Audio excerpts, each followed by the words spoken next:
Every 2 years in November, the United States votes to elect new members of Congress. The first order of business for the newly elected House of Representatives is to choose a speaker. Generally, this is a simple process, as the party with a majority of seats chooses their preferred leader. However, for the first time in exactly 100 years, the chamber failed to elect a speaker on the first ballots. How did this happen? To start, let's look at the results of the first ballots. Republican leader Kevin McCarthy received 203 votes of his party's 222 members. The remaining 19 voted for another GOP candidate. Those 19 include well-known names like Representatives Matt Gaetz and Lauren Boeberts. Meanwhile, Democratic leader Hakeem Jeffries secured all 212 votes of his party's members.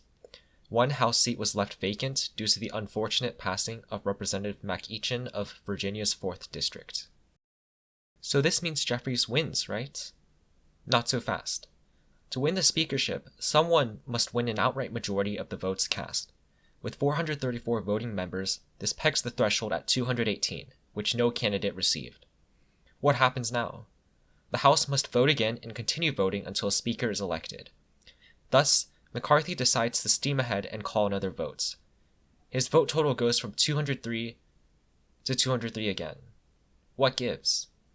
All 19 GOP members who refused to vote for McCarthy did not change their mind. The only thing that changed was that they all coalesced around a single candidate, Representative Jim Jordan. Ironically, Jordan himself voted for McCarthy and stated that he did not seek the speakership. All 212 House Democrats again voted for Jeffries. It's not looking great for McCarthy, who needs 15 more votes to win. He decides to call another vote. Third time's the charm, right? And the results are in. McCarthy has gone from 203 to 202? Yikes. Representative Byron Donalds switched his votes from McCarthy to Jordan, a stunning defeat for McCarthy as he lost ground instead of gaining it. At this point, the House decides to adjourn and try again the next day. On Wednesday, January 4th at noon, the House meets again to vote for the Speaker. What will happen then? Maybe McCarthy finds the votes to become Speaker. Maybe the GOP agrees on an alternative candidate like Jordan or McCarthy's second-in-command, Steve Scalise.